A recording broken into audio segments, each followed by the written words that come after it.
Hi, everyone. Welcome to the cabin and Frog Hollow. We're back here today talking about historical flies and those who tied them.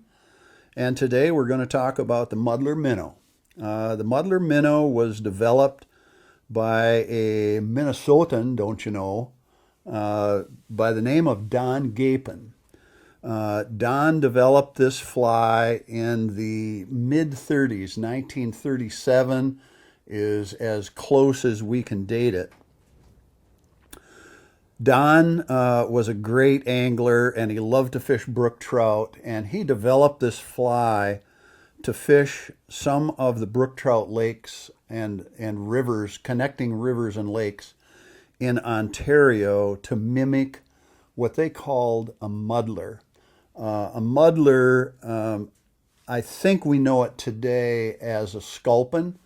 Lots of folks still call them muddlers. They're these obviously delicious little food fish that live in and around the rocks and the bottoms of rivers and lakes that fish love to feed on. So the muddler minnow has a big, kind of flat head, wide pectoral fins, a dorsal fin that goes all the way across the back, kind of a prehistoric looking critter. And this fly was meant to imitate that. So Don made the wing out of mottled turkey, which kept the fly very natural looking. Mottled turkey tail, a little bit of, materials that they had, quite honestly, a little bit of gray squirrel tail under the wing to help support that wing. And then the body of the head and the associated sculpin fins were made and fashioned from deer body hair that he spun and flared and clipped, as you see here.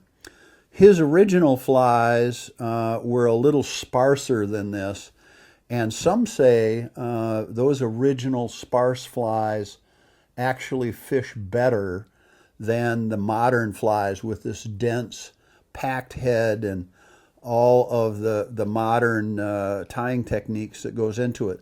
This is an in-between. I didn't pack the head real tight, and I don't on my muddlers, but I lightened up a little bit to try and show some of the original style of the Gapin muddler. Fantastic fly, still one of the top producing flies today. It is tied with, this is a turkey quill wing. It's tied with a hare wing. It's tied with a marabou wing. It's tied with a rabbit strip wing. Colors are endless with body colors and wing colors, but they all refer back to the original Don Gapin muddler minnow. Fabulous fly. Tie it with love, fish it with confidence. It's a great fly.